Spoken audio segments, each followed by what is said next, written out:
Cancer हमारी जो कोशिकाएं होती हैं शरीर के विभिन्न अंगों की, उनमें जब तेज़ी से बढ़ोतरी होने लगती है जिसको कि कंट्रोल नहीं रहता है, अनकंट्रोल्ड ग्रोथ, इस तरह के जिससे कि मांस के लोथड़े बनने लग जाते हैं, उसको कैंसर कहा जाता है। ये शरीर में प्रायः किसी भी अंग में हो सकता है। सिर से लेकर पाँव तक आप लोगों ने सुना ही होगा कि हर अंग का cancer, breast cancer, gall bladder cancer, आंतों का कैंसर, मांसपेशियों का, हड्डी का कैंसर प्राय, और इसके अतिरिक्त कुछ ब्लड के कैंसर्स भी होते हैं। कैंसर के क्लासिफिकेशन की बात करें तो मोटे तौर पे 2 तरह के कैंसर्स होते हैं। एक होते हैं सॉलिड ऑर्गन ट्यूमर्स, जिसको कि हमारे जो जितने भी ऑर्गन्स हैं, जितने भी तंत्र हैं, उनके कैंसर्स होते हैं। और दूसरा होता है ब्लड कैंसर, जिसमें कि लिम्फोमा और ल्यूकेमिया 2 जातियाँ होती हैं, जो कि ब्लड की कोशिकाओं की और ब्लड की जो ग्रंथियाँ होती हैं, जिनको कि लिम्फ नोड कहते हैं, उनके ट्यूमर्स होते हैं। कैंसर यूँ तो होने के लिए प्रायः कोई कारण ना भी हो तो भी हो जाता है। हमारी कोशिकाओं के अंदर जो डीएनए होता है, जिससे कि हमारी कोशिकाएं काम करती हैं, उनकी प्रोग्रामिंग जिसको कि कहते हैं, वो जब गड़बड़ हो जाती है, जब डिफेक्ट हो जाता है उस जीन में, उस वजह से प्रायः कैंसर होता है। और इस जो जीन जो मैं आपको बता रहा हूँ, जीन में जो गड़बड़ियाँ होती हैं उसको ठीक करने के लिए भी शरीर में कई सारी प्रक्रियाएँ होती हैं। तो एक काफ़ी जटिल चीज़ होती है, जिसमें कि एक तरफ में उस जीन के साथ दिक्कतें आ रही हैं, दूसरी तरफ हमारा शरीर उसको ठीक करने की कोशिश कर रहा है। जब इस बैलेंस में जब ये बैलेंस बिगड़ जाता है, तब कैंसर की उत्पत्ति होती है। ब्रेस्ट कैंसर जब होता है तो प्रायः ये एक गांठ के रूप में दिखता है, जो कि अमूमन जिसमें कि दर्द नहीं होता है। तो विशेष करके जैसे कि महिलाओं को बताया जाता है कि अगर पेनलेस लंप हो, यानी कि दर्द रहित कोई गांठ अगर छाती में है, तो उसको जांच कराना आवश्यक होता है। इसके अतिरिक्त कुछ और चिन्ह हैं जिससे कि ब्रेस्ट कैंसर को पकड़ा जा सकता है, जैसे कि निप्पल से कोई गंदे पानी का स्राव होना या रक्त का स्राव होना, जो चर्म होता है, जो स्किन है ऊपर की ब्रेस्ट की, अगर उसमें कहीं पे मोटापन आ गया है या कहीं पे गड्ढा पड़ गया है, जिसको कि टेदरिंग कहते हैं स्किन की, वो सब कुछ प्रक्रिया हो रही है। या बगल में कांख में कोई गांठ महसूस हो रही है, या इसके सिवाय कभी कभी ऐसा भी होता है कि ब्रेस्ट में कोई गांठ नहीं पता चल रही, पर और कई दिक्कतें हो रही हैं, जैसे कि जब ब्रेस्ट का कैंसर कहीं और स्प्रेड कर जाता है, हड्डियों में दर्द होना खास तौर से। इन सब चीज़ों का जब भी लक्षण हो तो ब्रेस्ट कैंसर का सवाल मन में उठता है कि कहीं ये तो नहीं हो गया है। ये आनुवांशिक भी हो सकता है, माने कि एक परिवार में एक क्लस्टर बन सकता है कि किसी एक फैमिली में ब्रेस्ट कैंसर के 2 या 3 मरीज़ हों, उनमें ओवेरियन कैंसर के मरीज़ हों, पुरुषों में ब्रेस्ट कैंसर हो, या शरीर के कुछ अन्य कैंसर हैं जैसे कि सार्कोमास, ब्रेन ट्यूमर्स, ओवरी, बच्चेदानी का कैंसर, ये सारे कैंसर्स क्लस्टर कर सकते हैं। और जब पाया गया कि ऐसी फैमिलीज़ में जब जीन को पढ़ा गया है, तो देखा गया कुछ स्पेसिफिक जीन्स होते हैं जिनमें गड़बड़ी होने की वजह से ये कैंसर हो सकता है। और अच्छी बात यह है कि आज की तारीख में भारतवर्ष में भी हमारे यहाँ ये टेस्ट मौजूद हैं, पर ये किस में करना चाहिए, कब करना चाहिए, ये अपने आप में एक जटिल विषय होता है। किंतु जी हाँ, आनुवांशिक कारणों से ब्रेस्ट कैंसर होता है। बहुत कम लोगों में होता है। 100 महिलाओं में ब्रेस्ट कैंसर डिटेक्ट होगा तो शायद उनमें 8 या 9 महिलाओं में ही आनुवांशिक कारणों से होगा। बाकियों में इडियोपैथिक जिसको कहते हैं कि नॉन जेनेटिक कॉजेज से की वजह से ब्रेस्ट कैंसर होता है। तो ये जानना आवश्यक है कि ब्रेस्ट कैंसर होने को बहुत जल्दी भी हो सकता है, पर कई बार कई महिलाओं में कई महीनों से या कई सालों से भी ये गांठ पड़ी हो सकती है। तो अर्ली डिटेक्शन जिसको कि कहते हैं कि जिसको कि बीमारी जल्दी पकड़ सकें, उसके लिए ये अवेयरनेस, ये जनमानस को ये मालूम होना चाहिए। एक पेनलेस गांठ का होना छाती में, निप्पल से रक्त का स्राव होना, स्किन जो उसके ऊपर की है उसका मोटा होना या उसमें डेंट पड़ना, या बगल में कांख में कोई गांठ होना, ये सब वार्निंग सिम्टम्स की तरह हैं कि अगर कोई गांठ है जो कि 3 हफ्ते से ज़्यादा ब्रेस्ट में है, धीमे धीमे ये गांठें बढ़ती हैं, कभी कभी साल भर पड़ी रहती हैं और नहीं भी बढ़ती हैं। तो छाती में कोई भी गांठ आ रही है, ख़ास तौर से 30-35 साल की उम्र के ऊपर की महिलाएं हैं, उनको इस चीज़ का ध्यान रखना चाहिए। और इन सब से अतिरिक्त ब्रेस्ट में कोई भी बदलाव अगर लगता है तो उसके लिए एक बार जांच करा लेना चाहिए। तो ब्रेस्ट कैंसर की मैं कहूँगी ख़राब बात यही है कि ये पेनलेस होता है, और कुछ इस तरह की मानसिकता है हमारे मरीज़ों की कि जब तक दर्द ना हो, जब तक तकलीफ़ ना हो, वो उसको नज़रअंदाज करते हैं। तो मैं आज सबसे इम्पॉर्टेंट बात जो बता देना चाहता हूँ इस माध्यम से वो यही है कि कोई भी गांठ अगर ब्रेस्ट में है तो उसको मामूली ना समझें और उससे घबराएं भी ना, उसका निश्चित जो चेकअप है वो करवाएं। और इस बीमारी से डरने की ज़रूरत नहीं है। कहने का मतलब ये नहीं है कि किसी को ये दिक्कत होगी तो सभी महिलाओं को कैंसर हो जाएगा, परंतु ये वो सिम्टम्स हैं जिसके लिए एक एक्सपर्ट ऑन्कोसर्जन से सलाह ज़रूर लेनी चाहिए। जो अनिवार्य जांचें हैं वो करानी चाहिए और ये पुख्ता कर लेना चाहिए कि ये जो मेरे सिम्टम्स हैं वो कैंसर की वजह से नहीं हैं। ट्रिपल असेसमेंट मतलब है कि 3 विधियों से उसकी जांच करनी चाहिए। पहला होता है कि एक चिकित्सक उसकी पूरी हिस्ट्री ले, उनसे पूरा जाने कि ये गांठ कब से थी, कैसी कैसी दिक्कतें थी। उसके साथ में क्लिनिकल एग्जामिनेशन करे, माने कि हाथ से टटोल के देखे कि गांठ कैसी है, आसपास के एरियाज से कैसे इन्वॉल्व है, कहीं पीछे की मांसपेशियों में, चमड़े में तो नहीं है, बगल में गांठ तो नहीं गई हुई है। दूसरी विधि होती है मैमोग्राम। मैमोग्राम एक एक्सरे की विधि होती है जिसमें कि प्लेट्स को शरीर से छुला के ब्रेस्ट को प्रेस करके जांच की जाती है 2 प्लेन्स में, जिसमें कि इस तरह की गांठें प्रकट हो जाती हैं। ये मैमोग्राम के लिए ख़ास बात यह है कि मैमोग्राम बहुत बारीक बीमारी को भी पकड़ लेता है, इसकी क्षमता बहुत अच्छी होती है। विदेशों में स्क्रीनिंग प्रोग्राम्स चलते हैं जहाँ पे एसिम्प्टोमेटिक महिलाएं, माने कि जिनको कोई भी दिक्कत नहीं है, वो नियम से 45 या 50 वर्ष से ऊपर 3-3 साल पे ये जांचें कराती हैं, जिसमें कि बहुत अर्ली डिटेक्शन होता है।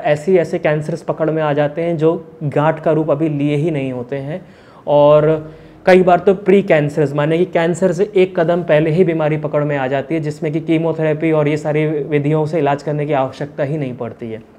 कहने का मतलब ये है कि ये मैमोग्राम बहुत ही सेफ़, बहुत ही सस्ता एक जांच है जिससे महिलाओं को डरना नहीं चाहिए। इसको 50 वर्ष के उम्र के ऊपर जो ख़ास तौर से अफोर्डेबल हों, जो इसको खर्चा वहन कर सकें, ये 500 से 1000 रुपये की जांच होती है। इसको 3-3 साल के अंतराल पे, जैसे कि लोग रूटीन ब्लड चेकअप कराते हैं, उसके साथ ये भी करा लेना चाहिए। इसके 2-3 फ़ायदे हैं। पहला ये है कि आपके मन से शंका हट जाएगी कि आपके स्तन में कोई कैंसर है। दूसरा ये है कि अगर कोई बीमारी है तो उसको वक्त रहते पकड़ सकते हैं, एंड हो सकता है कि इसको प्री कैंसरस स्थिति, यानी कि कैंसर बनने से पहले ही पकड़ लिया जाए और इसका बहुत ही छोटा सा इलाज करके इसको ठीक कर दिया जाए।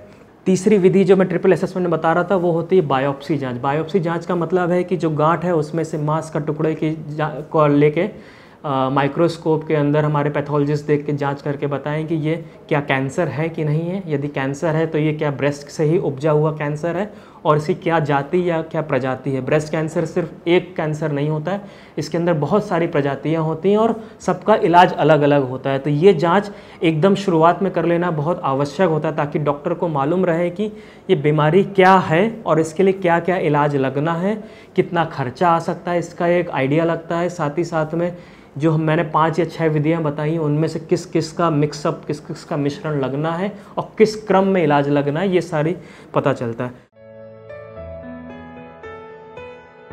आज से 20 या 30 वर्ष पूर्व जो चिकित्सा थी उसमें से आज ब्रेस्ट कैंसर ने करीब बहुत ही तेज़ी से प्रगति की है। जो विधियां हमारे पास पहले थी उनमें बहुत ज़्यादा इजाफा हुआ है। ब्रेस्ट कैंसर की मारक क्षमता इन वजहों से काफ़ी कम हुई है। तो ये बहुत ही अच्छी बात है कि ब्रेस्ट कैंसर की महिलाएं आज की तारीख में पहले की तारीख के मुकाबले बहुत अच्छा सरवाइव कर रही हैं और बहुत सारी महिलाएं हैं जो कि 10-10, 15-15, 20-20 साल भी अपना जीवन व्यतीत करती हैं इस बीमारी के बाद।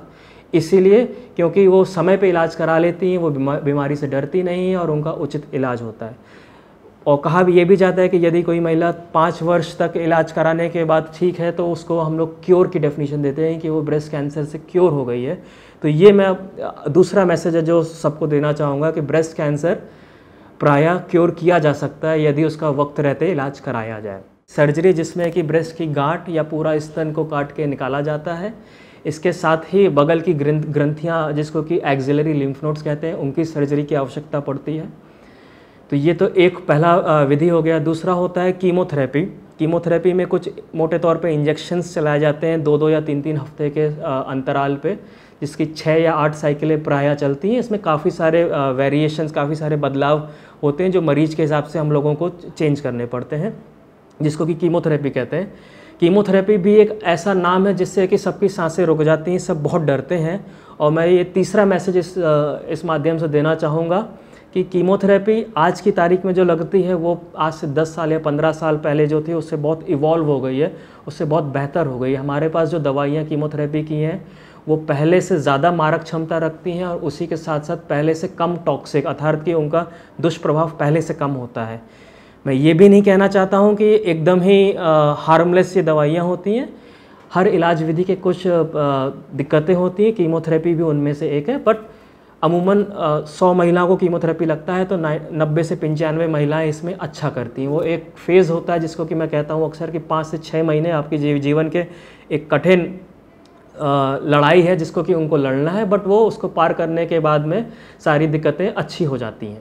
कीमोथेरेपी के साथ एक और दंश है, वो ये है कि इस दवा से अक्सर बाल झड़ जाते हैं, जिससे कि एक फोबिया बना हुआ है कि कीमोथेरेपी लग रहा है तो बाल झड़ेंगे, कमज़ोर हो जाएंगे। तो ये भी मैं बताना चाहूँगा कि ये दवा जब शेष का हो जाती है तो अधिकतर महिलाओं के और सुंदर और घुंघराले बाल इसमें लौट के आते हैं। कई सारे वेरिएशंस हैं, कई सारी दवाइयाँ हैं जो प्रयोग में की जाती हैं। तीसरी विधि होती है रेडियोथेरेपी अर्थात विकिरण की सिकाई, जो कि अगेन एक हार्मलेस इलाज है जिसमें कि मोटे तौर पे कोई दिक्कतें नहीं होती हैं। कुछ दिक्कतें जहाँ पे चमड़ा है, जहाँ पे रेडियोथेरेपी की सिकाई दी जाती है वहाँ पे कुछ बर्निंग सेंसेशन या जलन का एहसास हो सकता है। इसके अतिरिक्त कभी कभी हार्ट और लंग पे कुछ दुष्प्रभाव होते हैं, बट मोटे तौर पे 100 महिलाओं में अगर ये इलाज किया जाएगा तो 95 महिलाओं बहुत ही सेफली इसको वहन और सहन कर सकती हैं। चौथा इलाज की विधि होती है हार्मोन थेरेपी। ये थेरेपी सभी महिलाओं में नहीं दी जाती है। ये एक स्पेसिफिक जांच हम लोग करते हैं हार्मोन रिसेप्टर की। जिन महिलाओं के स्तन कैंसर हार्मोन रिसेप्टर पॉजिटिव होते हैं उनके लिए ये बहुत ही अच्छी दवा होती है। इसकी खास बात यह है कि प्रायः जो हार्मोन रिसेप्टर पॉजिटिव बीमारियां होती हैं वो अपने आप में हार्मोन रिसेप्टर नेगेटिव की तुलना में ज़्यादा अच्छा बिहेव करती हैं, माने कि उससे सर्वाइवल ज़्यादा अच्छा होता है। और दूसरी अच्छी बात यह है कि इसके लिए स्पेसिफिक दवाइयाँ होती हैं जो मोटे तौर पे गोलियों के फॉर्म में चलती हैं। एक गोली महिलाओं को लेनी होती है प्रतिदिन, करीब 5 से 10 वर्ष इसकी दवाइयाँ चलती हैं। और ये भी प्रायः काफ़ी सेफ़ दवाइयाँ हैं। और ये कई सारी दवाइयाँ ऐसी हैं जो कि आज से 30 40 साल से यूज़ की जा रही हैं, इस्तेमाल में है, और इनसे कुछ दिक्कतें हो सकती हैं, बट प्रायः ये सेफ़ दवा है। अगला इलाज का विधि है टारगेटेड थेरेपी। ये सबसे नवीन इलाज की विधियां हैं जिसमें कि हम लोग जो स्पेसिफिक रिसेप्टर्स होते हैं कैंसर्स की हम लोग जांच करते हैं माइक्रोस्कोप के अंदर और देखते हैं कि फला कैंसर में कौन सी प्रजाति है उसकी और उसके हिसाब से कौन सी दवाइयाँ सूट करेंगी। इसमें सबसे प्रचलित जो दवा है एक HER2 करके रिसेप्टर होता है, उस रिसेप्टर से कैंसर सेल्स पे पाया जाता है स्तन कैंसर के, और उस रिसेप्टर की मारक क्षमता लिए हुए एक स्पेशल दवा है जिसको कि ट्रेस्टुज़ुमैब कहते हैं। और इसी का नेक्स्ट जनरेशन दवा पर्टुज़ुमैब अब मार्केट में आ चुका है।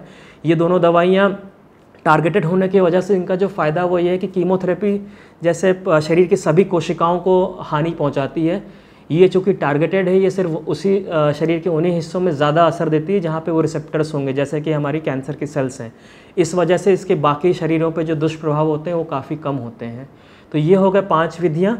छठी विधि का मैं बस इतना जिक्र करूँगा कि बहुत सारी नई दवाइयाँ हर प्रजाति के ब्रेस्ट कैंसर के लिए उपलब्ध हो गई हैं। ये धीमे धीमे इंडियन मार्केट में भी अब उपलब्ध हो रही हैं। कुछ काफ़ी सस्ती हैं, कुछ काफ़ी महंगी हैं, बट आने वाले समय में ये ईज़िली अफोर्डेबल हो जाएंगी। ये इतनी कीमत की होंगी कि इसको भी इलाज में उपयोग किया जाएगा। विदेशों में ये प्रायः बहुत इस्तेमाल की जा रही हैं और इससे बहुत ही अच्छे रिजल्ट्स पाए गए हैं। तो जो रिजल्ट्स कीमोथेरेपी से पाए गए थे उससे भी और एडवांस रिजल्ट्स पाए जा रहे हैं। और इन्हीं सब वजहों से जो मैं बता रहा था कि ब्रेस्ट कैंसर की महिलाएं आज से 10 साल पहले जैसा उनका आउटकम था कि वो कैसा इस कैंसर से सर्वाइव करती थी, वो काफ़ी अच्छा हो गया है।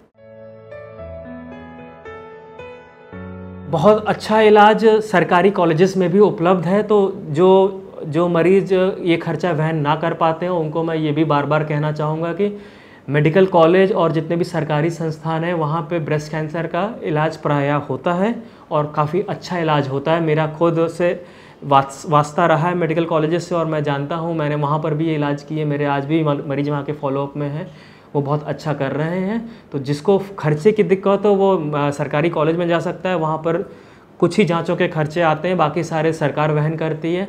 नहीं तो प्राइवेट में अलग अलग विधियों के हिसाब से खर्चा होता है। प्रायः 1 से 1.25 लाख रुपए एक एवरेज सेंटर में और किसी कॉरपोरेट सेटअप में मेरे ख्याल से 2.5 से 3 लाख तक का खर्चा आ सकता है इसका इलाज में, पर ये बहुत ज़्यादा वेरिएबल होता है, क्या कीमोथेरेपी लगनी है नहीं लगनी है, क्या रेडियोथेरेपी लगनी है नहीं लगनी है, क्या हार्मोन थेरेपी और सर्जरी किस एक्सटेंट की होनी है, इन सब पे निर्भर करता है। ये कैंसर जो होता है आमतौर पे देखा गया है कि बुज़ुर्गों में होता है, 50 से 55 साल के उम्र से ऊपर में होता है, किंतु भारतवर्ष में ख़ास तौर से बहुत सारी यंग महिलाओं में, कम उम्र की महिलाओं में भी हो रहा है। तो 30 साल के ऊपर की कोई भी महिला अगर गांठ लेके आ रही है तो हमारे मन में शंका होती है। ये भी कहना पड़ेगा कि कई सारी गांठें जो पेनलेस गांठ जो मैंने बताया वो नॉन कैंसरस भी हो सकती हैं। खास तौर से अगर कोई कम उम्र की लड़की है, 30 साल की लड़की अगर है कोई जो पेनलेस लंप लेके आ रही, तो हो सकता है कि वो फाइब्रोएडेनोमा नामक एक नॉन कैंसरस गांठ भी हो सकती है। पर वही मैंने कहा है कि एक चिकित्सक से जांच कर लेना ज़रूरी है। सारी पेनलेस गांठें कैंसर नहीं होती हैं, बट कुछ होती हैं एंड उसका इलाज उसके हिसाब से करना चाहिए।